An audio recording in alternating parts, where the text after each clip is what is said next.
మన ప్రభు అయిన యేసుక్రీస్తు నామానికి మహిమ ఘనత ప్రభావములు కలుగును గాక. దేవుని పిల్లలందరూ గట్టిగా ఆమేన్ చెప్తారు. ఒకసారి చేతులు ఎత్తి ఆమేన్ చెప్తారు. ఒకసారి రెండు చేతులు పైకి ఎత్తి ఒకసారి బిగ్గరగా స్తోత్రాలు చెప్పండి. ఇలా ఊపుతూ స్తోత్రాలు చెప్పండి. కొంచెం గట్టిగా చప్పులు కొడుతూ స్తోత్రాలు చెప్పండి. అందరూ కూడా కొంచెం గట్టిగా బిగ్గరగా హల్లెలూయా హల్లెలూయా. ఎందుకంటే చదువునికి ఇచ్చేస్తుంది అందరినీ. ఈ సంవత్సరం సర్వేలో చెప్పిన మాట ఏంటంటే మునుపెన్నడూ లేని మంచు చలి తీవ్రంగా మరి కురుస్తుందని సర్వే వాళ్ళు చెప్తున్నారు. చాలా సంతోషం. ఈ క్రిస్మస్ వేడుకలో మీతో పాటు నేను ఇలాగా నిలబడి దేవుని వాక్యం ద్వారా పరిచర్య చేయడానికి నన్ను ప్రేమతో ఆహ్వానించినటువంటి దైవజనులకి, వారి సంఘానికి, కుటుంబానికి ప్రత్యేకమైన వందనాలు. నా వెనుక ఉన్నటువంటి గనులైన దైవజనులందరికీ కూడా హృదయపూర్వకమైన వందనాలు. నాకు ముందుగా గ్రీటింగ్స్ అందించినటువంటి డైరెక్టర్ గారికి ప్రత్యేకమైన వందనాలు. నా ముందు ఎంతో సహనంతో ఓపికతో గత 20 రోజులుగా ఎక్కడికి మానకుండా వస్తూ చాలా చక్కగా కూర్చొని వింటున్నా చూస్తున్న మీ అందరికీ కూడా వందనాలు. కొంతమందికి నచ్చలేదు అనుకుంటా, వందనాలు చెప్పట్లేదు. నేనంటే ఇష్టపడిన వాళ్ళందరూ ఒకసారి చేతి వందనాలు చెప్పండి. మీరు వందనాలు చెప్పినట్టు దండాలు పెట్టినట్టు. చాలా సంతోషం. ఈ క్రిస్మస్ లో అట్లా నవ్వుతూ ఉంటే, కదులుతూ ఉంటే కొంచెం చలి తెలియకుండా ఉంటది. మరి నాకు ఇచ్చిన సమయంలో నేను దేవుని వాక్యం ద్వారా మీకు పరిచయం చేయడానికి ఇష్టపడుతున్నాను. మరొకసారి ఈ క్రిస్మస్ వేడుకలో మరి ఈ సంతోషంలో ఈ కాకన్యం గ్రామ ప్రజలందరికీ కూడా క్రీస్తు అనుగ్రహించు సమాధానం కలుగును గాక. క్రీస్తు అనుగ్రహించు వెలుగు వీరి మీద ప్రకాశించును గాక. చీకటిలోని మరణఛాయలోని ఉన్నటువంటి గ్రామ ప్రజలందరికీ కూడా క్రీస్తు మహిమ ప్రకాశించును గాక. చప్పలు కొడుతూ దేవుని స్తోత్రాలు చెప్తాం. హల్లెలూయా. మరి ఎక్కువ శాతం దేవుని ఎరిగిన వారు కూర్చున్నారు. మరి ఎక్కడో ఈ స్వరం వింటున్న వారు ఉన్నారని ఒక చిన్న నమ్మకంతో కొన్ని మాటలు వారికి చెప్పి తర్వాత మీకు చెప్పి నాకు ఇచ్చిన సమయంలో నేను ముగిస్తాను. ఒక ఊర్లో మీకులాగే యేసు ప్రభు నమ్ముకున్న ఒక ఆయన ఉదయాన్నే లేచి స్నానం చేసి తన ఆఫీస్కి బయలుదేరుతూ బస్ స్టాండ్కి వెళ్ళి నిలబడి 8 గంటలకు తన బస్సు వస్తుంది. 7 గంటలకి ప్రతిరోజు వెళ్ళి బస్ స్టాండ్లో నిలబడి బస్సు వచ్చే వరకు గంట సేపు తన బ్యాగులో కొన్ని పత్రికలు, సువార్త పత్రికలు పెట్టుకొని అక్కడికి వచ్చే వాళ్ళందరికీ పంచుతూ ఉండేవాడు. చాలా సంవత్సరాలుగా ఆయన అలా చేస్తానే ఉన్నాడు.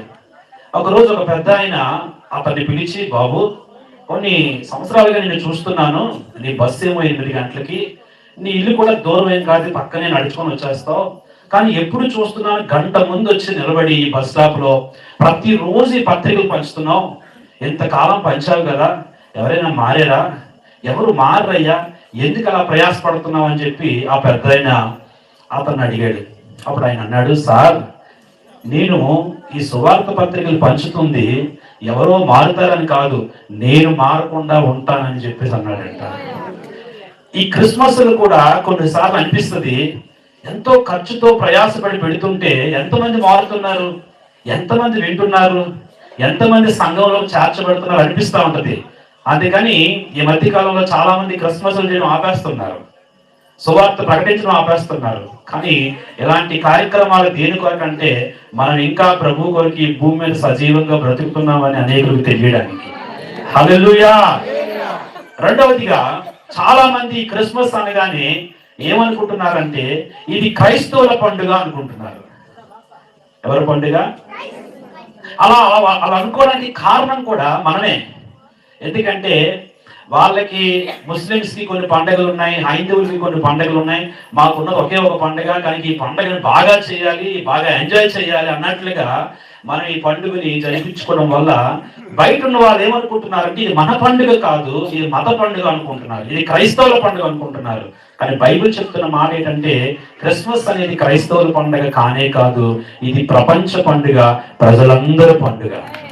ఎందుకంటే ఆయన ఈ లోకానికి రక్షకుడిగా వచ్చినప్పుడు గబ్రియేలు దూత చెప్పాడు, ఇదిగో ప్రజలందరికీ కలగబోవు మహా సంతోషకరమైన, క్రైస్తవులకి కాదు, ముస్లింస్ కాదు, ఒక మతానికి చెందింది కాదు ఈ పండుగ, ఇది మనిషి పండుగ. ఈ భూమి మీద మనిషిగా ఉన్న ప్రతి ఒక్కరి కొరకు ఆయన ఈ లోకానికి వచ్చాడు. కాబట్టి క్రిస్మస్ అనేది ఒక వర్గానికి, ఒక మతానికి, ఒక దేశానికి చెందింది కాదు, ఇది మనుషులందరూ కలిపి సంతోషంగా చేసుకునే గొప్ప పండుగ. చప్పట్లు కొట్టి దేవుని కనపడతాను. మూడవదిగా కొంతమంది క్రిస్మస్ అనగానే యేసు ప్రభు వారి యొక్క పుట్టినరోజు అనుకుంటారు. ఎవరు పుట్టినరోజు? యేసు ప్రభు వారికి పుట్టినరోజు అనుకుంటారు. కానీ బైబిల్కి మనం వెళ్ళి చూస్తే ఇది యేసు ప్రభు వారి యొక్క పుట్టినరోజు కాదు. మనకేమైనా పుట్టినరోజులు తక్కువ చెప్పండి? మన కూతురికి ఒక పుట్టినరోజు, మన కొడుకు ఒక పుట్టినరోజు, మనకు ఒక పుట్టినరోజు, మన భార్యకు ఒక పుట్టినరోజు, సంవత్సరానికి ఎన్ని పుట్టినరోజు చేస్తాం? మనం ఏదో పుట్టినరోజు జరపడానికి ఆయన లోకానికి రాలేదు. ఈ భూమి మీద మనుషులకి పుట్టినరోజులు తక్కువయ్యాయి, నేను కూడా వెళ్ళి పుడితే వాళ్ళకు పుట్టినరోజు చేసుకుంటా సంవత్సరానికి ఒకసారి అని చెప్పడానికి ఈ లోకానికి ఆయన రాలేదు. మనకేమైనా పండగలు తక్కువ అంటే, మొన్న ఈ మధ్యకాలంలో నేను గూగుల్లో సెర్చ్ చేశాను. ఈ మధ్య కొత్తగా ఒక యాప్ వచ్చింది కదా, జెమినీ అని చెప్పి. దాన్ని అడిగాను, భూమి మీద ఎన్ని పండగలు ఉన్నాయి జెమినీ అంటే, నేను లెక్క పెట్టి చెప్పలేను అన్నది. అంటే అన్ని పండగలు ఉన్నాయంట. ఎందుకంటే ఇంచుమించుగా రిజిస్టర్డ్ గా 4600 మతాలు ఈ భూమి మీద ఉన్నాయి. అనాథరైజ్డ్ గా 6000 మతాలు భూమి మీద ఉన్నాయి. మరి మతానికి 2-3 పండుగలు వేసుకుని ఎన్ని పండుగలు లెక్కెట్టండి. ప్రపంచంలో పండుగలు ఏమైనా తక్కువయ్యాయని ఆయన పుట్టలేదు. నువ్వు నేను పుట్టినరోజు చేసుకోవడానికి ఆయన పుట్టలేదు. మరి ఎందుకు పుట్టాడు ఆయన? అసలు ఆయన పుట్టడం కాదు, పరలోకము నుండి లోకానికి వచ్చినవాడు. క్రిస్మస్ అంటే యేసుప్రభు పుట్టినరోజు కాదు, ఆయన పరలోకము నుండి భూమి మీదకి దిగి వచ్చిన రోజు. అందుకే బైబిల్లో ఒక వచనం మీకోసం నేను చదవాలనుకుంటున్నాను. ఫిలిప్పీలకు రాసిన పత్రిక 2వ అధ్యాయం 6-7 వచనాలు ఇలా ఉంది. ఆయన దేవుని స్వరూపము కలిగిన వాడై ఉండి దేవునితో సమానముగా ఉండుట విడిచిపెట్టకూడని భాగ్యమని ఎంచుకొనలేదు గాని, మనుషుల పోలికగా పుట్టి దాసుని స్వరూపమును ధరించుకొని తన్ను తానే రిక్తునిగా చేసుకునెను. పరలోకములో కోటాని కోట్ల దూతలతో పరిశుద్ధుడు పరిశుద్ధుడు పరిశుద్ధుడు అని ఆరాధించబడుతున్న ఆ మహాదేవుడు ఈ లోకానికి దాసుని స్వరూపాన్ని ధరించుకొని వచ్చినదే క్రిస్మస్. ఎందుకు? పరలోకములో ఉన్న ఆ గొప్ప ఆరాధనను, ఆ దేవదూతల ఆరాధనను, ఆ సౌభాగ్యాన్ని ఆయన విడిచిపెట్టి ఈ భూమి మీదకి దేవుని స్వరూపాన్ని పక్కన పెట్టి దాసుని స్వరూపంగా వచ్చాడు. ఈ రాత్రి దాని గురించి నేను మాట్లాడాలనుకుంటున్నాను. ఆయన దేవుని స్వరూపం కలిగిన వాడు, కానీ భూమి మీదకి ఎలా వచ్చాడు చెప్పండి? దాసుని స్వరూపంగా వచ్చాడు. ఎందుకు? నాకంటే ముందు గ్రీటింగ్స్ అందించిన సేవకులు ఇప్పటికే చెప్పేశారు. ఆయన ఎందుకు ఈ లోకానికి దాసుడిగా వచ్చాడు, దాసుని స్వరూపాన్ని ధరించాడు అంటే, మనుషులందరూ కూడా దాసరికంలో ఉన్నారు, దాస్యంలో ఉన్నారు. దాస్యములో ఉన్నటువంటి వారందరినీ కూడా విడిపించడానికి ఆయన దాసుని స్వరూపం ఎత్తి లోకానికి వచ్చాడు. ఆయన ఇందాక ఒక వచనం చదివించారు కదా, మీరు చూడండి, నా వైపే చూడండి. హెబ్రీ పత్రిక 2:15 మనుషులందరూ దాస్యములో ఉన్నారు. మేమేం దాస్యంలో ఉన్నాం బాబు? చాలా బాగున్నాం కదా మేము. మమ్మల్ని ఎవరు కట్టేశారు, మమ్మల్ని ఎవరు గదిలో పెట్టేశారు, మేము చాలా హ్యాపీగా తిరిగేస్తున్నాం కదంటే, వినండి. ఈ రోజు భూమి మీద మానవుడు ఏ దాసరికాల్లో ఉన్నారో కొన్ని మాటలు మీకు చెప్తాను. మొదటిగా బైబిల్ చెప్తున్న మాట ఏంటంటే, రోమాపత్రిక 6:17 ప్రకారము బైబిల్లో ఉన్న మాట ఏంటంటే, మనుషులంట పాపం అనే దాస్యంలో ఉన్నారంట. పాపానికి దాసులుగా ఈ భూమి మీద మనుషులు జీవిస్తున్నారు.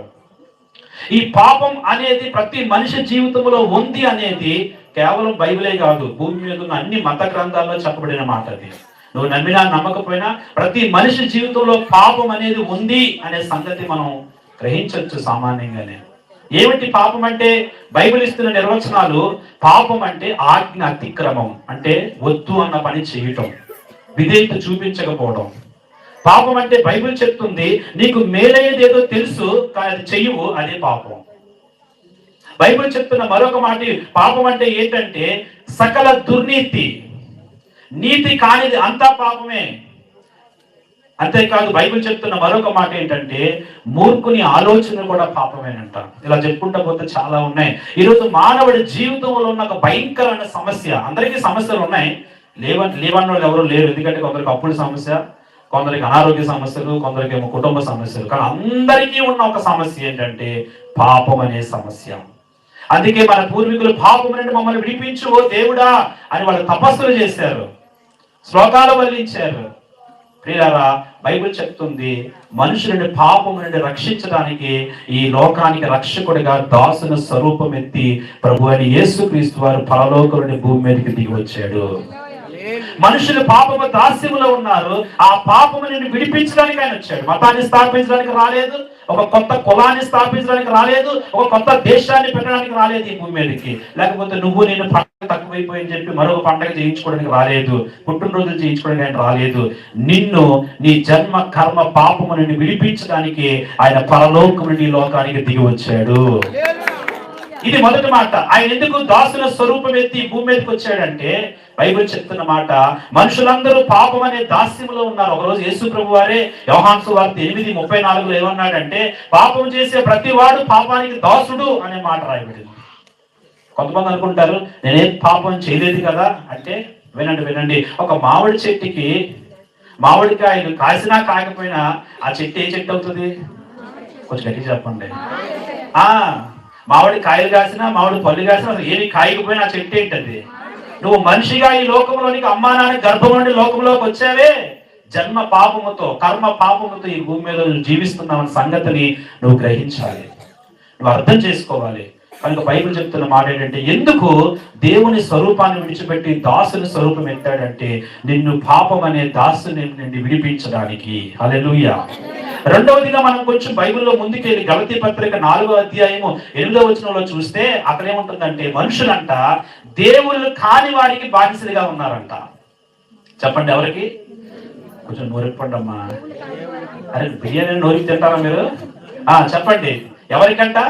దేవుళ్ళు కాని వారికి దాసులుగా ఉన్నారంట ఈరోజు మనుషులందరూ.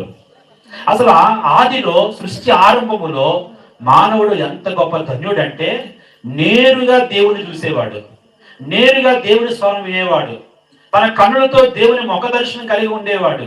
ఇప్పుడు మీరు నేను ఎలా మాట్లాడుకుంటున్నామో అలాంటి సహవాసం, అలాంటి సంబంధం మనిషికి దేవుడికి మధ్యలో ఉండేది. కానీ ఈరోజు దేవుడు ఎవరో తెలియదు, దేవుడు ఎలా ఉంటాడో తెలియదు, దేవుడు ఎక్కడ ఉంటాడో తెలియదు. అసలు దేవుడిని గుర్తించలేని గుడ్డితనంతో మానవుడు ఈ భూమి మీద బ్రతుకుతున్నాడు. దాని బైబిల్ పెట్టిన పేరు ఏంటంటే ఆధ్యాత్మిక గుడ్డితనం. దేవుడు ఉన్నాడు అని అందరూ నమ్ముతారు, దేవుడు ఒక్కడే అని అందరూ నమ్ముతారు, కానీ ఎవరు అంటే మాత్రం దగ్గరికి వచ్చేటప్పటికి ఆగిపోతున్నారు. ఎందుకంటే బైబిల్ చెప్తుంది దేవుడు ఉన్నాడు, ఎక్కడో ఉన్నాడు, ఆయన లేకుండా మనం లేవు, ఈ సృష్టి లేదు, ఇదేమీ లేదు, కాబట్టి ఖచ్చితంగా ఆయన ఉన్నాడు. దేవుడు ఒక్కడే అని అందరూ అంటారు, కానీ ఎవరు ఒక్కడు అనేటప్పటికి ఆగిపోతున్నారు. వినండి ప్రియులారా, చాలా సార్లు ఒక చిన్న కథ విని ఉంటారు కదా. కొంతమంది గుడ్డోళ్ళు సర్కస్కి వెళ్ళారంట. ఏనుగుని చేతులతో ఇలా ముట్టుకొని జస్ట్ తెలుసుకుందామని చెప్పి, ఎందుకంటే చూసే కళ్ళు వాళ్ళకి లేవు. సరే, ఆ సర్కస్ వాండర్ ఏనుగు చుట్టూ వాళ్ళు నిలబెట్టి, అరే బాబు మీ మధ్యలో ఏనుగు ఉంది, మీ చేతులతో ముట్టుకోండి అని చెప్పి వాడు మళ్ళీ లోపలికి వెళ్ళాడు. ఈ లోపల వెనకాల నిలబడినోడికి ఇలాగ చెయ్యి దాటితే తోక దొరికింది. ఆడన్నాడు, ఒరే ఏనుగంటే ఏటి కాదురా, మన ఇంట్లో ఉన్న సీపురి కట్టేయడరా అన్నాడు. ఏంటి ఎంత డబ్బులు పెట్టుకోవచ్చు వచ్చింది సీపురి కట్ట పట్టుకోవడానికి? ఆగా నేను చెప్తానని ఇంకొకటి చేపెట్టాడు. ఆడు ముందు ఉన్నాడు, ఆడికేమో తొండం దొరికింది. ఆడంటాడు, ఒరే నీకు తెలియకపోతే ఊరుకో, చీపురి కట్ట పీపురి కట్ట అనక, ఒరే వీడు చెప్పిన నమ్మకండి రా, ఏనుగంటే మన ఇంట్లో కొలైపోయిపోయినరా అన్నాడు. వీళ్ళిద్దరికి తగు స్టార్ట్ అయ్యింది. లేదురా సీపురి కట్ట, లేదురా కొలైపోయిపో. మరి ఎందుకులే కొట్టుకుంటాం, మేము వచ్చాం కదా ఆగండ్రా అని ఆ పక్కన ఉన్నాడు ఇలాగ తడితే ఆడికేమో వీడిగా ఏనుగు తాలూకు వీపు తగ్గింది. ఆడంటున్నాడు, మీ ఇద్దరు చెప్పింది కరెక్ట్ కాదు, ఒరే నువ్వు నమ్మక ఈ మాటలు, ఏనుగంటే గోడ ఏంట్రా అన్నాడు ఆడు. ఇంకొకటి అంటాడు, ఇంకెందుకు ఆగండ్రా నేను కూడా ఏదో చెప్తానని చెప్పి ఆడు ఇలా తడితే ఆడి కాలు దొరికింది. ఒరే నన్ను మీ ముగ్గురు కలిపి ఏం చేద్దాం అనుకుంటున్నారా, మీ గుడ్డోడిని అని చెప్పి మోసం చేద్దాం అనుకుంటున్నారా, నువ్వు చెప్పిన చీపురు కట్ట కాదు, కొలైపైపు కాదు, గోడ కాదురా, తాడి చెట్టు ఏనుగురా.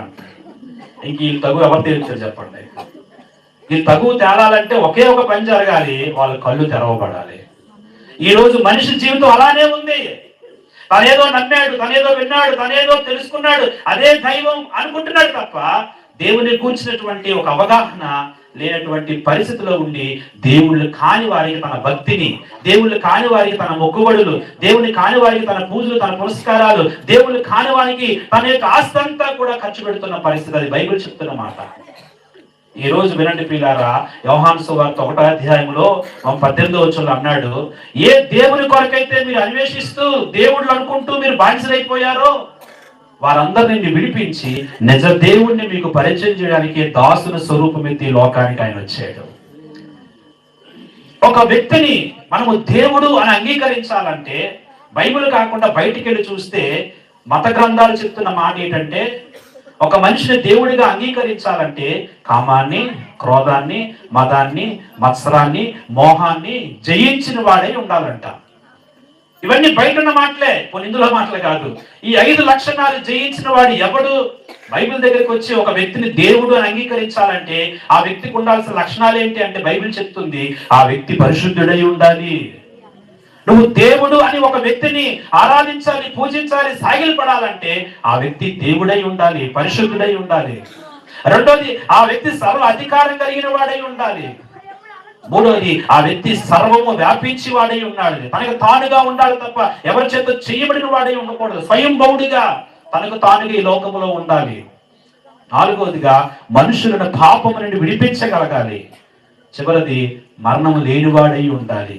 ఈ 5 లక్షణాలు ఎవరిలో ఉన్నాయంటే నిన్ను పాపమును రక్షించి నిజ దేవుని నీకు పరిచయం చేయడానికి దాసుల స్వరూపం ఎత్తిన యేసులో మాత్రమే లక్షణాలు ఉన్నాయి. ఇది సత్యం, ఇది మేము విన్నాం, ఇది నేర్చుకున్నాం, తెలుసుకున్నాం. మీరు వినండి. మీ యొక్క భక్తిని అనవసరమైన వాటికి, వ్యర్థమైన వాటికి చేయకుండా మీ భక్తి సరైన మార్గంలో సరైన దగ్గరికి చేరేటట్లుగా నిజ దేవుడు ఎవరు అన్వేషించాలి అంటే ఒకే ఒక మార్గం, ఈ రాత్రి నీ కొరకు దాసుల స్వరూపం ఎత్తి లోకానికి వచ్చిన యేసు మాత్రమే మార్గం. ఇది రెండవ మాట. మూడవ మాట బైబిల్లో ఉంది, ఇంకా మనుషులు దేనికి దాసులుగా ఉన్నారు? ఒకటి, పాపానికి దాసులుగా ఉన్నారు. రెండోది, దేవుళ్ళు కాని వారికి దాసులుగా ఉన్నారు. మూడోది, బైబిల్లోకి వెళ్ళి గలతీ పత్రిక 4వ అధ్యాయం 3వ వచనం చూస్తే మనుషులంట లోక సంబంధమైన మూల పాఠాలకి దాసులుగా ఉన్నారంట. దేనికి దాసులుగా ఉన్నారమ్మా?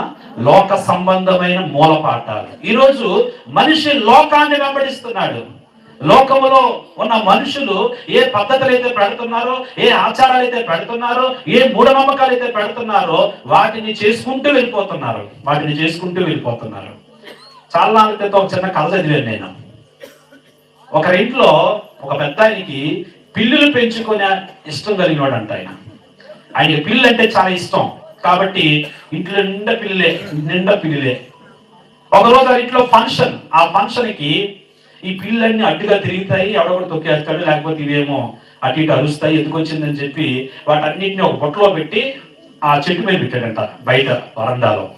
ఆ కొడుకు చూశాడు, ఎందుకు పెట్టాడు ఇది అడగలేదు తండ్రిని, పెట్ట మాత్రమే చూశాడు. అలా ప్రతిసారి ఫంక్షన్ అవుతున్న ప్రతిసారి పిల్లలన్నింటినీ పోగేసి బొట్టలో పెట్టి ఆ చెట్టు మీద పెట్టడం ఈ కొడుకు చూస్తున్నాడు, కానీ ఎప్పుడు అడగడానికి ప్రయత్నించలేదు. ఒక రోజు తండ్రి చనిపోయాడు, పిల్లలు కూడా క్రమక్రమంగా తగ్గిపోయాయి. తండ్రి చచ్చిపోయాడు కదా, పిల్లలు కూడా తగ్గిపోయాయి. ఇప్పుడు కొడుకు పెద్దోడయ్యాడు. ఇప్పుడు మళ్ళా ఒక ఫంక్షన్ చేసే సమయం వచ్చింది. ఇప్పుడు అందరూ కూర్చొని చెప్పండి మన ఫంక్షన్కి ఏం కావాలి చెప్పండి, మీకు అందరూ తెలిసిన చెప్పండి అంటే ఈ పెద్ద ఆయన ఈ కొడుకు అంటున్నాడు ముందు పిల్లులు కావాలి అన్నాడు. ఏం కావాలి? చెప్పండమ్మా, ఏం కావాలట? పిల్లులా? ఎందుకయ్యా అంటే ఏమో తెలియదు, మా నాన్న ఏ ఫంక్షన్ చేసినా ముందు పిల్లు మూటగట్టి సెట్ మీద పెట్టేవాడు. మన ఇంట్లో ఏ ఫంక్షన్ జరిగినా ముందు పిల్లులు కట్టాలి, పైన పెట్టాలి, అప్పుడే ఫంక్షన్ మొదలు పెట్టాలండి. మరి ఏం పిల్లలు తగ్గిపోయే లేవు, ఎవరినో పెట్టండి, పక్క ఊరికి వెళ్ళి అడిగేసి తీసుకొని రమ్మని అడిగిద్దామని ఏదో చేయాలి మొత్తానికి. ఇక ఆ ఇంటికి ఒక ఆచారం అయిపోయింది ఏంటంటే ఏ ఫంక్షన్ చేసినా పిల్లలు మూట కట్టడం, సెట్ మీద పెట్టడం, తర్వాతే ఫంక్షన్ మొదలు పెట్టడం. ఇది మనుషులు ప్రారంభించినటువంటి పద్ధతులు. బైబిల్ చెప్తుంది వాళ్ళ మనుషులంట ఎవరో మనిషి ఎందుకో ప్రారంభించాడు, ఏదో ఆలోచనతో ప్రారంభించాడు. ఎందుకు ప్రారంభించాడు అడగవు, ఆలోచించో, అన్వేషించో. కానీ గుడ్డిగా మా తాత చేశాడు, మా నాన్న చేశాడు, ఇప్పుడు నేను చేయాలి అనుకుంటూ వెళ్ళిపోతున్నావు. ఇక్కడ బైబిల్ అదే చెప్తుంది, లోక సంబంధమైన మూలపాఠాలు. అక్కడ కింద రాయబడుతుంది భూతాలంట. ఈ మూలపాఠాలు ఏంటి చెప్పండి? భూతాలు, దెయ్యం శక్తులు. ఇవన్నీ కూడా నీతో మూఢనమ్మకాలు కలిగించి నిన్ను అనవసరంగా భయపెడుతూ, అమ్మో ఈ పద్ధతి చేయకపోతే, అమ్మో ఈ ఆచారం చేయకపోతే, ఈ మార్గంలో వెళ్ళకపోతే నాకు ఏదైనా జరుగుతుందేమో అనేటువంటి నీరు ఒక భయాన్ని కలిగించే భూతాలు ఈ మూఢనమ్మకాలన్నీ. అందుకే బైబిల్ క్రైస్తవులకు ఏం చెప్తుందంటే మీరు లోకాన్ని ప్రేమించకండి అని 1 యోహాను పత్రికలో అన్నాడు. 1 యోహాను పత్రికలో లోకాన్ని ప్రేమించకండి అని చెప్పి యాకోబు పత్రికలు ఏమన్నాడంటే ఈ లోకముతో స్నేహం చేయకండి అన్నాడు. అదే యాకోబు తన 1వ అధ్యాయంలో ఈ లోకంలో ఉన్న మాలిన్యం అంటించుకోకండి అన్నాడు. పౌలు రోమా పత్రికలు అంటాడు ఈ లోక మర్యాదలు మీరు అనుసరించకండి అంటాడు. ఈ లోకము ఒక దినము నాశనం అయిపోతే దేవుని చిత్తాన్ని జరిగించిన వాడు మాత్రమే నిరంతరం నిలుస్తాడని బైబిల్ చెప్తుంది. నువ్వు ఈ లోకాన్ని వెంబడిస్తే ఒకరోజు ఈ లోకం, ఈ భూమి, ఈ సూర్యుడు, ఈ చంద్రుడు, ఆకాశం ఇదంతా కూడా తొలగిపోతుందని బైబిల్ చెప్తుంది. ఈ లోకాన్ని పాటిస్తే ఈ లోకంతో పాటు నువ్వు కూడా నాశనం అయిపోతావు. ప్రియులారా, ఆ లోక సంబంధమైన మూల పాఠాల నుండి, మూల నమ్మకాల నుండి నిన్ను విడిపించడానికి ఈ లోకానికి దాసుని స్వరూపం ఎత్తి ఆయన ఈ లోకానికి వచ్చాడు. స్తోత్రం కలుగునుగాక. మన భారతదేశంలో కొన్ని సంవత్సరాల క్రితం కొన్ని భయంకరమైన మూఢాచారాలు ఉండేవి. అందులో ఒకటి మనందరికీ తెలుసు కదా, సతీ సహగమనం. ఏమిటిది? భర్త చనిపోతే చెప్పండి ఏం చేయాలి భార్యని? ఇక్కడ ఎవరైనా విధవరాలు ఉన్నారంటే మీరు చాలా ధన్యులు, ఇంకా బ్రతికున్నారంటే ఈ దేవుడే కారణం. ఈ భారతదేశంలో ఈ రోజు స్త్రీలు బట్ట కడుతున్నారు, జాకెట్ వేస్తున్నారు, బ్యాంకుల్లోకి వెళ్తున్నారు, లేదంటే ఉద్యోగాలు చేస్తున్నారు, రాజకీయాల్లోకి వెళ్తున్నారు, ప్రెసిడెంట్ అవుతున్నారు, ప్రధానమంత్రులు అవుతున్నారు. అంటే కారణం ఇక్కడ దాసుడిగా వచ్చిన ఈ యేసు ప్రభువే కారణం. స్త్రీకి స్వతంత్రత తీసుకొచ్చింది యేసు ప్రభు వారు మాత్రమే. దేవుని వాక్యమే స్త్రీని వెలుగులోకి తెచ్చింది. ఒకప్పుడు మీరు అందరూ ఇంట్లో ఉండాల్సిన వాళ్ళు, చదువుకోకూడదు, మొఖాలు చూపించకూడదు, అంత ఎందుకు అసలు మీ ఆయన ముందు తలే మీరు ఎత్తకూడదు. పొద్దున్నే రావగానే భర్త గారి కాలికి దండం పెట్టి పని ప్రారంభించాల్సిన పద్ధతులు ఉన్నాయి మీకు ఈ భూమి మీద.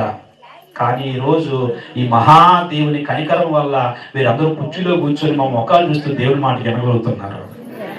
అర్థమైతే ఆడవాళ్ళంతా సఫర పడతారేమో అనుకున్నాను. మీకు స్వాతంత్రం ఇచ్చింది, మీకు ఈ స్వేచ్ఛను తీసుకొచ్చింది ఈ రోజు ఇక్కడ ప్రకటించబడుతున్న ఈ బైబిల్ మాత్రమే. స్తోత్రం కలుగునుగా. సతీ సహగమనాన్ని ఈ యొక్క భారతదేశంలో అరికట్టింది ఎవరు అంటే ఈ దేశానికి మిషనరీగా వచ్చినటువంటి విలియం కేరీ అలాగే రాజా రామ్మోహన్ రాయ్. వీళ్ళిద్దరూ ప్రయాసపడి ఈ దేశంలో అదొకటే కాదు, ఎన్నో భయంకరమైన ఆచారాలు. ఒకప్పుడంట చిన్నపిల్లలు బలించేసేవారు. ఇప్పటికీ మీడియా కనిపించకుండా చీకటిలో చేస్తున్న పనులు లేవా? చీకటి క్రియలు అవన్నీ కూడా ఇప్పటికీ భయంకరమైన మూఢ ఆచారాలు. కొంతమంది దిష్టి తీసేసి తీసుకొచ్చి ఇల్లు పెడతారంటే ఉడి కట్టేసినా పర్లేదు, వీళ్ళకి మాత్రం ఏమి జరగకూడదు. ఈ మూల పాఠాల నుండి, ఈ భూతాల నుండి, ఈ పద్ధతుల నుండి నిన్ను విడిపించడానికి ఆయన దాసుని స్వరూపం ఎత్తాడు. దేవునికి స్తోత్రం కలుగునుగాక. నాలుగవదిగా కొంచెం బైబిల్లోకి వెళ్ళి ఇంకా మనిషి ఏ దాసుడిగా ఉన్నాడు అంటే ఆయన చెప్పినటువంటి మాట మత్తయి సువార్త 6:24 మనిషి అంట ఈరోజు ధనానికి దాసుడిగా ఉన్నాడంట. దేనికమ్మా? మీరు నోరిపట్లేదు. ధనం అంటే మనకి చాలా ఇష్టం కదా, దానికోసం నోరిపట్ల మీరు. ఒకవైపు మనకి వరకు చూసాము మనిషి అంట పాపానికి దాసుడిగా ఉన్నాడు. రెండోది మనిషి దేవుళ్ళు కాని వారికి దాసుడిగా ఉన్నాడు. మూడోది లోక సంబంధమైన మూల పాఠాలకు దాసుడిగా ఉన్నాడు. నాలుగోది ఇక్కడ చూస్తున్నాం దేనికమ్మా? ధనానికి. ఈరోజు ప్రపంచాన్ని ఏలుతుంది మనిషి కాదు.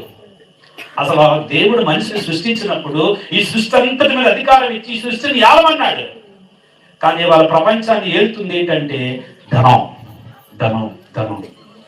ఇది ఎంత భయంకరంగా ఉందంటే దేవుని దగ్గరికి వచ్చినటువంటి క్రైస్తవుల్లో కూడా ఈ ధనాశ ఇంకా చావలేదు. దేవుని దగ్గరికి వచ్చి అన్ని తీసిపడేసాం కానీ ఈ దేవత మాత్రం మన ఇళ్ళలో ఇంకా కూర్చుంది. ఇది బయటే కాదు, ఇది క్రైస్తవ్యంలో కూడా ఈ ధనాశ అనేది దురాశగా మారి పాపంగా కుటుంబాన్ని నాశనం చేసేస్తుంది. బైబిల్ చెప్తుంది ధనాశ సమస్త కీడులకి మూలం. వినండి వినండి, ఇక్కడ కూర్చున్న దేవుని బిడ్డకు ఒక మాట నేను చెప్తున్నాను. ఒక వ్యక్తి నిజంగా మారు మనసు పొందితే తన యొక్క మొదటిగా తన వైఖరి ఎక్కడ మారుతుందంటే డబ్బు దగ్గర మారుతుంది. ఎక్కడ మారుతుంది చెప్పండి? డబ్బు దగ్గర మారకుండా ఎక్కడ మారినా నువ్వు నిజంగా పరిపూర్ణంగా మారు మనసు పొందినట్టు కాదు. ఎందుకంటే మన అందరికీ జక్కయ్య కథ చెప్పి తెలుసు కదా. జక్కయ్య ఏసై చూడాలనుకున్నాడు, చెట్టు ఎక్కాడు, ఏసై వచ్చాడు. ఇప్పుడు జక్కయ్య త్వరగా రా మీ ఇంటికి వస్తానన్నాడు. అంతేనా కదా చెప్పండి? అంతే. నడిస్తే వెళ్తున్నాడు, వెనకాతలో ఉన్న తిట్టుకుంటున్నారు. ఏంటితను ఆయన ఇంటికి వెళ్తాను అంటున్నాడు, వీడు అన్యాయస్తుడు, దుర్మార్గుడు, దరిద్రుడు. నిజానికి జక్కయ్య వ్యభిచారి కాదు. చెప్పండి, జక్కయ్య వ్యభిచారి కాదమ్మా. ఒక్క భార్యతోనే ఉన్నాడు. నీలా ఇద్దరు ముగ్గురితో పెట్టుకోలే సంబంధాలు ఆయన. అంటే నీకన్నా చాలా మంచోడు జక్కయ్య. తాగుబోతు కాదు. నువ్వు క్రిస్మస్కి వచ్చి పక్షం పడతావా అని అంటావు. నువ్వు తాగుబోతు కాదు అంటే నీకంటే మంచోడు జక్కయ్య. మరి ఎందుకు జక్కయ్య అందరూ పాపిస్తోడు, దుర్మార్గుడు, అన్యాయస్తుడు అంటున్నాడు అంటే ధనాశ. ధనాశ. ఆల్రెడీ ఉద్యోగం ఉంది, జీతం వస్తుంది, ధనం ఉంది, సరిపోలే, ఇంకా అందరూ అతనికే కావాలి. ఈరోజు వాళ్ళందరూ సొలుగుతూ ఉంటే యేసయ్య ఏమంటలే నడుస్తున్నాడు. అలాగా జక్కయ్య అన్నాడు, ఒక్క నిమిషం ఆగండి, ఎంతవరకు ఎవరి దగ్గర అన్యాయంగా తీసుకున్నాను? ఏం తీసుకున్నాను? అన్యాయంగా తీసుకున్నాను. తిరిగి వాళ్ళకి నేను 4 ఇస్తాను. నా ఆస్తిలో చెప్పాలి సగభాగం ఎవరికి ఇస్తాను? మాట రావట్లేదు. పేదలకు ఇస్తాను. అప్పుడు యేసయ్య ఏమన్నాడు చెప్పండి? ఇతడును అబ్రహాము కుమారుడే, నేడు ఈ ఇంటికి ఏమొచ్చింది? నీకు డబ్బు మీద మనసు పోనంత వరకు నువ్వు రక్షణ పొందినట్టు కాదు. ఎందుకంటే స్వయంగా ఆయన అన్నాడు, అయితే ఒక వ్యక్తి దేవునికి దాసుడు అవుతాడు, లేకపోతే ధనానికి దాసుడు అవుతాడు. ఈ రోజు దేవుని యొక్క పిల్లలుగా ఉండి కూడా ఈ ధనం విషయంలో నీ వైఖరి మారలే, నీ ప్రవర్తన మారలే, నీ ఆలోచన మారలే. అక్కడ జక్కయ్య అన్యాయంగా తీసుకుని 4 గంటలు ఇచ్చేట్టు ఉన్నాయి, న్యాయంగా తీసుకుని తిరిగి ఇవ్వడం లేదు. అన్యాయం కాసే పక్కన ఎట్టండి మనకున్న బుద్ధి. దేవుని పిల్లలు గుర్తుపెట్టుకోండి. అప్పుడప్పుడు ఒక దైవజనుడు జాక్కున్నాడు, ఆయన అన్నాడు అప్పుడప్పుడు డబ్బుని కాలు కింద వేసి తొక్కాలంట. అమ్మో, ఎంత పడగానే తీసి 2 కోళ్ళకి ఎత్తుకొని నా తల్లి నీకే డబ్బు అంటే అంత సీపు ఉంది అంటాడు కూతురు మళ్ళీ. కానీ ఆయన ఏమన్నాడు తెలుసా? నువ్వు నిజంగా మారు మనసు పొందితే అప్పుడప్పుడు కాలు కింద డబ్బులు అది ఎప్పుడు కాలు దగ్గరే ఉండాలి, నీ తల మీదకి రాకూడదు. నువ్వు దేవునికి దాసుడువా, ధనానికి దాసుడువా? ఎందుకంటే కొంచెం ముందుకెళ్ళి తీతుకు పత్రికలో 3వ అధ్యాయం 3వ వచనంలో ఇలా ఉంది. వచ్చిన మీకోసం చదువుతారు 3:3లో. ఎందుకనగా మనం కూడా మునుపు అవివేకులమును అవిధేయులమును మోసపోయిన వారమును నానా విధములైన దురాశలకు భోగములకు దాసులం అయిపోయామంట. ఎందుకు? డబ్బు బతకడానికి అంటే కాదు, భోగాలకి. బతకడానికి అయితే ఎంత టెన్షన్ లేదు, ఇది చెడుకోవాలి అక్కర్లా మనకి. అర్థమైందా? ప్రభుత్వం ఇచ్చి 20 కేజీలు బియ్యం మనకు సరిపోతాయి. కానీ మనకు వచ్చేటువంటి ఆదాయం కంటే మన భోగాల మీద ఆశలు ఎక్కువ, దురాశలు ఎక్కువ. గొప్పగా కనిపించాలి, అప్పులున్నా పర్లేదు, అందరి ముందు గొప్పగా కనబడాలి. దేవుడు న్యాయంగా నువ్వు కష్టపెడితే నీ కష్టాలు దీవించిన తర్వాత నీ చేతికి వచ్చిన డబ్బులతో నువ్వు సంపాదించడానికి ఆగవు, ముందుగానే అన్ని సమకూర్చాలనుకుంటావు. దురాశ ఈరోజు మనిషిని ఏలుతుంది, ధనాశ. ఇది మనుషుని చంపేస్తుంది. బైబిల్ చెప్తుంది ఇది కూడా ఒక పాపమే. దీనివల్ల ఎన్నో కుటుంబాలు నాశనం అయిపోతాయి. ఎప్పుడో విన్నాను, గుర్తులేదు కానీ ఏదో వీడియోలో, రూపాయి నువ్వేం చేస్తావంటే, విన్నారా మీరు ఈ మాట ఎప్పుడైనా? రూపాయి నువ్వేం చేస్తావంటే అన్నదమ్ములు విడగొడతాను, అక్క చెల్లెల మధ్య కయ్యాలు పెడతాను, అత్తాకోడలు జుత్తులు పట్టుకొని ఈదుల్లోకి వచ్చినట్టుగా చేస్తాను, భార్యాభర్తలు కోర్టుకి తీసుకెళ్తాను అన్నదట. ఏంటది? ఈ మధ్యకాలంలో పేపర్లో పడింది, మీరు ఎంతమంది చూసారో. ఎంత భయంకరమైన విషయం అంటే, తండ్రి ₹1,00,000 ఇచ్చి కట్నం ఇచ్చి పెళ్లి చేశాడు కూతురికి. ₹1,00,000 ఇచ్చి పెళ్లి చేస్తే అయ్యగారికి సరిపోలేదంట. అందమైన అమ్మాయి అండి. అమ్మాయి భయంకరంగా హింసలు పెడుతుంటే బాధ తట్టుకోలేక తండ్రి ఫోన్ చేసి, నానా తట్టుకోలేకపోతున్నాను నాన్న, నన్ను వచ్చి కాపాడు నాన్న అని అడిగింది. ఆ తండ్రి చాలా వేదనతో ఆ అల్లుడి గారి ఇంటికి వెళ్ళినటువంటి మామని కొట్టి చంపేశాడు. పేపర్లో వచ్చింది ఈ మధ్య. నేను కల్పించి చెప్పే మాట కాదు. దేని కొరకు? అరే, నీ కుటుంబంలో నీతో ఏమైనా కాపురం చేసి నీకు పిల్లలు కానీ నీ వంశాలు వృద్ధి చేసి నీకు భారీగా సేవలు చేయడానికి వచ్చిన నీ భార్యకి డబ్బుల కోసం హింస పెడతావా? నువ్వు మనిషివేనా? అసలు మనిషివేనా నువ్వు? ఇలా ఈరోజు భూమి మీద మనుషులు ఏలుతుంది చెప్పండి, ఏంటి? ధనాశ. ఈ ఆశ బయట ఉన్న వాళ్ళకే కాదు, ఇక్కడ ఉన్న వాళ్ళకి ఇంకా చెప్పాలంటే ఇక్కడ ఉన్న వాళ్ళలో కూడా పనిచేస్తుంది. ఈ దెయ్యం ఇంకా పోలేదు. దేవుడు అంటున్నాడు, నువ్వు ధనానికి దాసుడువా, దేవునికి దాసుడువా? నువ్వు ధనం మీద ఆధారపడుతున్నావా, దేవుని మీద ఆధారపడుతున్నావా? నీ జీవితాన్ని కట్టగలిగింది ధనం అనుకుంటున్నావా, దేవుడు అనుకుంటున్నావా? నీ జీవితంలో సంతృప్తిని సమృద్ధిని ఇవ్వగలిగేది ధనం అనుకుంటున్నావా, దేవుడు అనుకుంటున్నావా? కాబట్టి నేను చివరిగా నాకు ఇచ్చిన సమయాన్ని బట్టి ఇక్కడ కూర్చున్నటువంటి సంఘానికి, మీరు దేవుని దాసులైతే, నేను దేవుని దాసుని అయితే మీలో నాలో ఉండవలసిన ఒక 5 లక్షణాలు చాలా ఉన్నాయి. ఇప్పుడు టైం పట్టేది కాబట్టి 5 మాటలు చెప్పి ముగించేస్తాను ఆ సమయంలో. ఈరోజు మీరు ధనానికి దాసులుగా ఉన్నారా, దేవునికి దాసులుగా ఉన్నారా అనేది బైబిల్లోకి వెళ్ళి పరీక్షించుకుంటే, మొదటిగా మనం చూస్తే రోమాపత్రిక 6:22లో ఎవరైతే దేవునికి దాసులుగా ఉంటారో వారు పరిశుద్ధంగా జీవించడానికి ఇష్టపడతారు. వారి మనసు ధనం మీద ఉండదు, వారి యొక్క మనసు లంచం మీద ఉండదు, అవినీతి మీద ఉండదు, అక్రమంగా సంపాదించాలని ఉండదు. దేవుడిచ్చినటువంటి పరిశుద్ధ జీవితాన్ని యొక్క విలువ ఎరిగి పరిశుద్ధంగా జీవించడానికి ఇష్టపడతారు.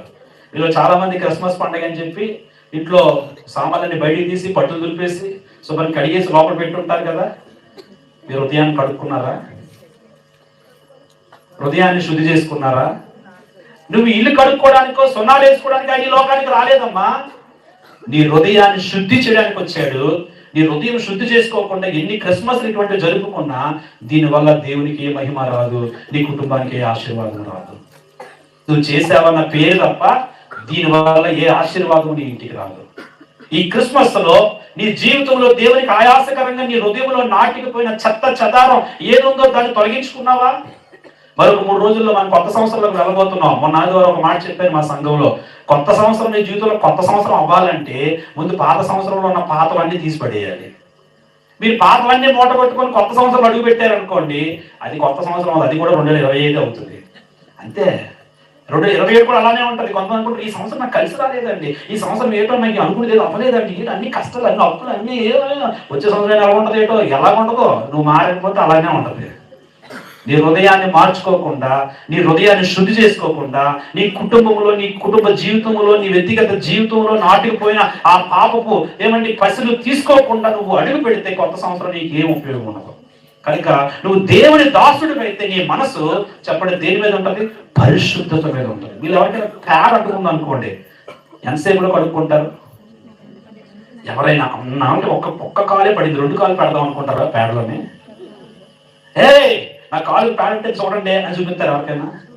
ఈరోజు అలాంటి పేడ మొత్తలు మన జీవితంలో ఈ సంవత్సరంలో ఎన్ని అంటేసుకున్నాయో. కోట్లు వేసుకొని, సూట్లు వేసుకొని, మొఖాలు పౌడర్ రాసి బాగా కవర్ చేసాం, కానీ ఈ లైటింగ్ లో చాలా అందంగా నాతో సహా అందరం కనబడుతున్నాం, కానీ దేవునికి మన హృదయాలు కంపు కొడుతున్నాయి. ఇలాంటి వారి కోసం కదా నేను లోకానికి వచ్చి పశువుల తొట్టులో పడుకున్నది. వీరి గురించి కదా నేను 3.5 సంవత్సరాలు భూమి మీద నడుస్తూ సేవ చేసింది, సిలువెక్కింది, రక్తం కార్చింది. వీళ్ళేంటి హృదయాలు మార్చుకోకుండా పైన వస్త్రాలు మార్చేసుకొని హ్యాపీ క్రిస్మస్, మెర్రీ క్రిస్మస్ అని అరుస్తున్నారు. పిల్లరా, మీరు నిజంగా దేవునికి దాసులైతే మిమ్మల్ని పాపం నుండి విడిపించిన ఆ ప్రభువుని జ్ఞాపకం చేసుకొని ఈ రోజు నుండి పరిశుద్ధంగా జీవించడానికి ప్రయత్నించండి. రెండవదిగా, నువ్వు దేవునికి దాసులు అయితే కొలసీ పత్రిక 3:24లో నువ్వు దేవుని కొరకు ఏ పని చేసినా మనస్ఫూర్తిగా చేస్తావంట. చెప్పండి, ఎలా చేస్తావమ్మా? కొంచెం గట్టి చెప్పండి. ఇవాళ ఎంతమంది దేవుని పని మనస్ఫూర్తిగా చేస్తున్నారు, సొనుక్కుంటూ చేస్తున్నారు? ఇప్పటికీ నీకు దేవుని పని అంటే విసుగు పడుతుంది, నిర్లక్ష్యంగా ఉంది, అలక్ష్యంగా ఉంది, సొనుక్కుంటున్నావంటే నువ్వు దేవునికి దాసుడిగా లేవు, ధనానికే దాసుడు. వాళ్ళమ్మ రోజు క్రిస్మస్ అంటే, రోజు కానుకంటే ఎక్కడెక్కడ తెస్తామే? ఎక్కడికి తెస్తానే? నువ్వు దేవుని దాసుడు అయితే దేవుని పని సొనుక్కోకుండా, కొనుక్కోకుండా చేయటం నేర్చుకుంటావు. ఇప్పటికీ దేవుని పని అనగానే నువ్వు సొనుక్కుంటూ గొనుక్కుంటూ అడుగు వేస్తున్నావంటే ఇంకా నువ్వు దేనికి దాసుడిగా ఉన్నావో తెలుసా? ధనానికే దాసుడిగా ఉన్నావు, కానీ దేవునికి దాసుడిగా మారలేదు. ఇది రెండో విషయం. మూడోది, గలతీ పత్రిక 1:10లో ఏముందంటే, నువ్వు దేవుని దాసుడు అయితే దేవుణ్ణే సంతోషపెడతావు. నీకు ఎవరి సంతోషం ముఖ్యం అంటే దేవుని సంతోషం ముఖ్యం, మనుషుల సంతోషం కాదు.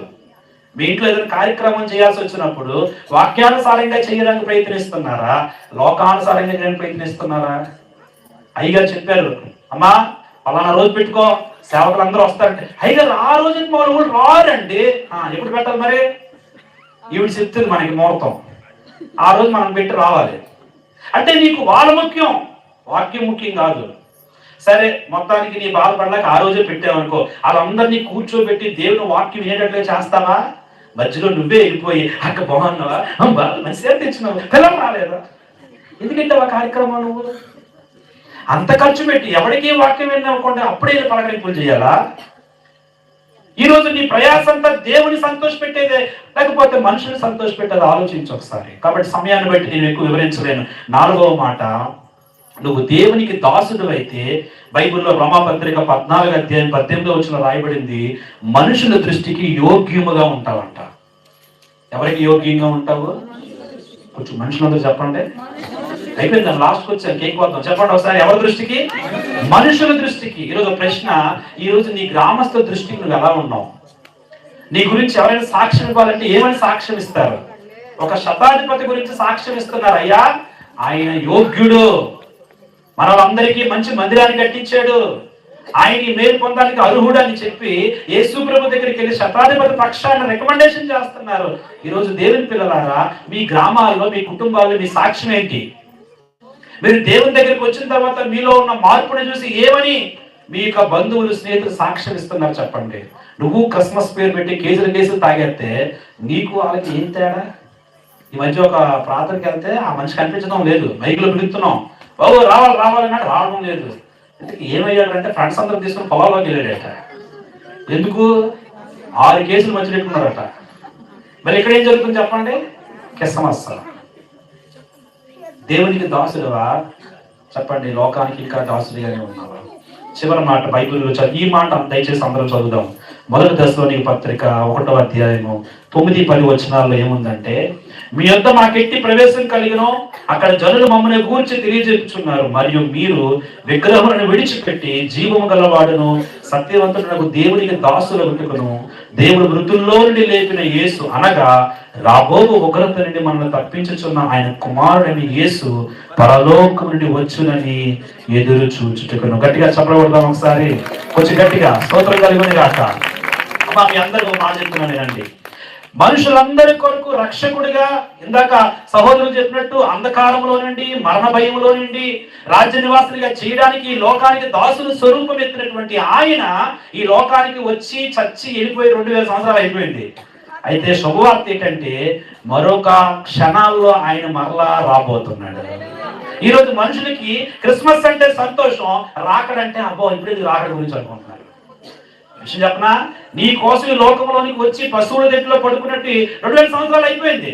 నువ్వు ఇంకా హ్యాపీ క్రిస్మస్ అంటున్నావు, కానీ ఆయన వచ్చేస్తున్నాడు నిన్ను తీసుకెళ్ళడానికి. ఇప్పుడు చెప్పండి, మనం ఎవరైనా యేసయ్యని చూసామా? చెప్పండి, ఎవరైనా యేసయ్యని చూసారా? ఎలాగైనా అనండి, అంత సీరియస్ గా చూడకుండా. చూసారా?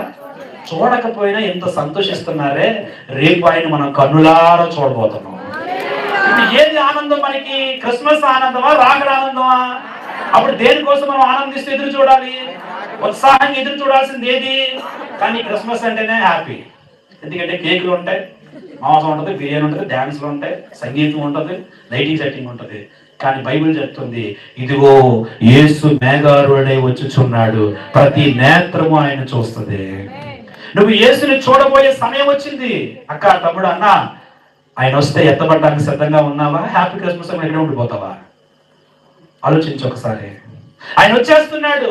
2000 సంవత్సరాల క్రితం నిన్ను పాపం నుండి విడిపించడానికి రక్షకుడికి లోకానికి వచ్చాడు. కానీ నిన్ను ఆ యుగ యుగాలు, ఆ నిత్య రాజ్యములు నిన్ను ఏరడానికి రారాజుగా ఆయన త్వరగా వస్తున్నాడు.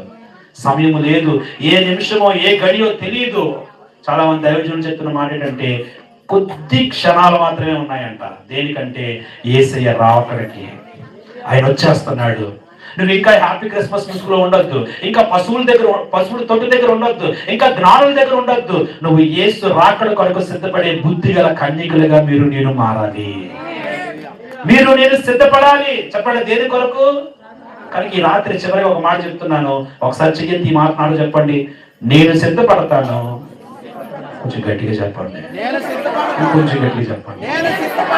పక్కకి చెప్పండి, నేను సిద్ధపడతాను. చేయగట్టి చెప్పండి, నేను సిద్ధపడతాను. నాతో ఉన్న వారిని సిద్ధపరుస్తాను. ఎక్కడికి? కొంచెం గట్టిగా, యేసయ్య రాకడికి. అందరూ చెప్పండి, ఎక్కడికమ్మా? కొంచెం గట్టి చెప్పండి, ఎక్కడికి? చివరి ప్రశ్న ఏంటంటే, తల్లిదండ్రులారా, మీ పిల్లలు ఇంకా రక్షణ పొందకుండా ఈ క్రిస్మస్ లో పాల్పొందారు కదా, ఈ రాత్రి ఆయన వస్తే ఏం సిద్ధపరిచావు నీ పిల్లలు? నువ్వు ఈ క్రిస్మస్ కూడా నీ పిల్లలకి బాప్తిసాన్ని సిద్ధపరచవా? ఈ క్రిస్మస్ కూడా మీ అన్నదమ్ములు, మీ అక్క చెల్లెల్ని రక్షణ వైపు నడిపించవా? ఎవరి గురించో కాసేపు పక్కనెట్టు, నీ ఇంటిలో రక్షణ పొందకుండా ఉండిపోయిన నీ పిల్లలనైనా కనీసం ఈ క్రిస్మస్ లో దేవుని సన్నిధిలో రాకడ కొరకు నువ్వు సిద్ధపరచాలి. అంటే ఇదే అనుకూల సమయము, వారికి రక్షణ బాప్తిసంలోకి నడిపించండి. దేవుడు అలాంటి కృప మీకు అనుగ్రహించింది కాక.